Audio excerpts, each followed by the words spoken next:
time I just throw on the beater to film these videos because I don't really care about what I wear or material items for that matter. Uh, I enjoy technology and marathon, insane athletic endeavors. When it comes to watch, clothes, uh, cars, I just don't care. And it's it's completely socially acceptable to over obsess about these things. I don't know who the quote's by, but less is more. And I had the opportunity to go on a mission trip about a month ago now, and it it was very fascinating to see how satisfied uh the people in Guatemala were with significantly less. But they only know what they know. They don't know what they don't know. And we were dealt different hands. And it would be completely easy to come back here and get in the mindset and say, "Oh, I should never complain again." Uh, Look at the people in Guatemala; they're happy with what they have. But I believe that's a poor way of thinking too, because our circumstances are different. My level of problems are completely different from theirs. Now, it's admirable that they're able to appreciate what they have and, not bat an eye. As I do believe we should appreciate what we have as well. And, you know, don't take the little things for granted.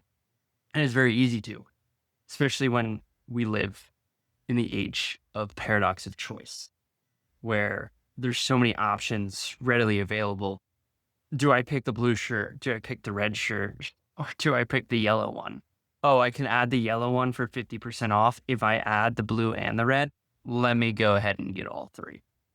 And it used to make me mad when a friend of mine would relay like, oh, late stage capitalism. And I was like, what?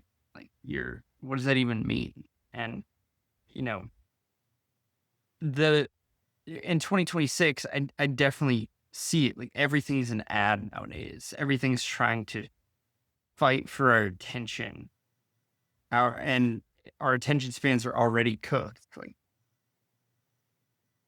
who do you know who can sit down and actually read a book or have an articulate conversation without picking one of these up? I've recently moved all of my social media from my main device to what I call the trap phone. So this one I can only access on Wi-Fi. And when I'm out and about, I want to be completely present with the people that I'm with. Now, it comes from working on my phone. So it's easy to, I got to check this like constantly. But I believe we're going to enter a new time period where dumb phones or flip phones are going to become popular again, because phones were just supposed to be for calling, and then texting was added. And if the dumb phone was nice enough, maybe it had a game or two on it, and they were still very, very non-addictive games.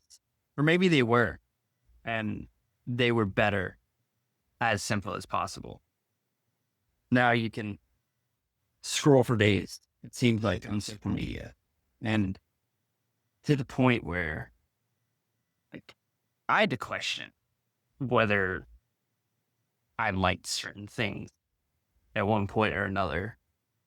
And I stopped myself, like, okay, what do I actually like? Okay, I don't like that. It's just changing your inputs to get the outputs that you desire. Our minds are fascinatingly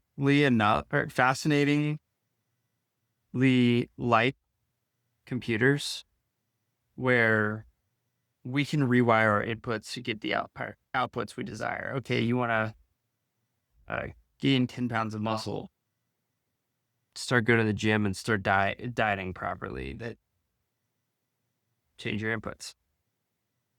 But the we're living in an interesting time period in a lot of ways, socially, economically, uh, emotionally, physically, and I, I don't do it. I've never really compared myself to others, but I could see how it can be so easy too. And especially conversationally, most stuff is surface level, and it's very draining because nothing is ever surface level. Nothing is like, go beneath the surface. Okay, you like cats. All right. What is it specifically about cats that you enjoy? And what color cat is your favorite? Like, do you have any, what are your fondest cat memories? Now, I know that was a very random example, but, just don't tell me you like cats or you like uh, basketball. No, I want to nitpick at every little detail and get to the nitty gritty stuff. And people have lost that way to communicate with other people. And I truly believe these are a large impact on it. The evolution of AI is definitely a large impact on it, which is very difficult for me to say because I use AI every day for the stuff that I'm building. And it helps that I still read books. So, uh, to try and maintain that edge, but dude, conversating with people, it's so brutal. I would go to this young adult church group on Tuesday nights, and I stopped going for a number of reasons. Part of the reason, it being just very surface level, and entering a season where I am very conscious with my time and how I spend it. Uh, so I just got to a point where if you go 20 times and maybe have a positive experience, 5 out of the 20, right? Okay, and that's a 25% hit rate. You got to ask yourself, is that 25% really worth the misses 75% of the time? I'm like, oh, shoot, wait, it isn't. And especially with how things, my cat wants,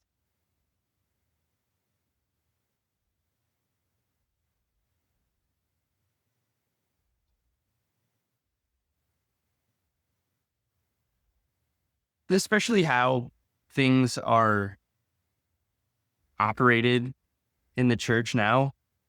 I think Jesus would come back and he'd be very frustrated. I mean, biblically, Jesus would flip tables at religious leaders. He was very frustrated with religious leaders because they're very focused on monetizing their organization. And there's a lot of similarities in today's day and age where Jesus would walk towards those who barely knew him, who, you know, didn't really want, uh,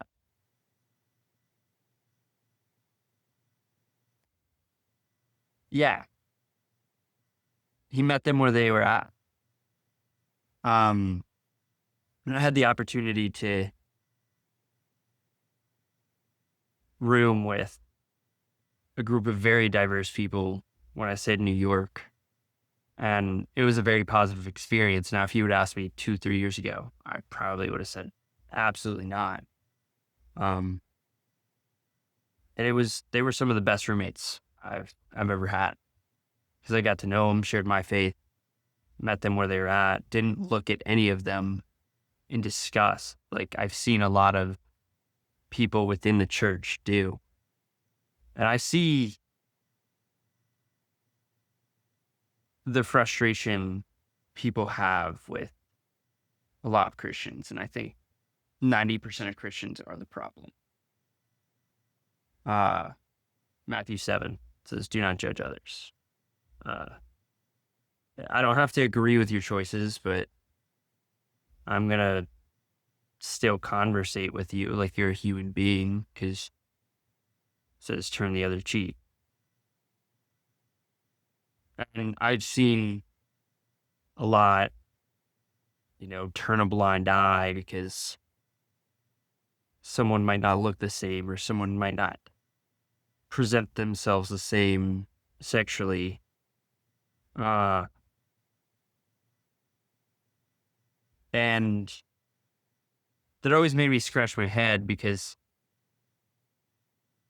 okay, I can't judge you at face value, as I was saying prior. Let me get to know you. Okay, if you give me any indicator that you might be a schmuck, I'll make that call then. Still might not judge you, but I I will just move forward from the situation. But nothing is ever face value. And people,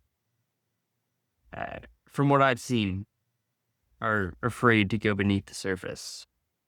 So don't be afraid to go beneath the surface and explore. Follow your curiosity. In a lot of ways, politically, you have right versus left. I think they're two, two sides of the same coin. And a very right wing person might not want to talk to a very left wing person because they have opposing views. Whereas, okay, you think differently than I.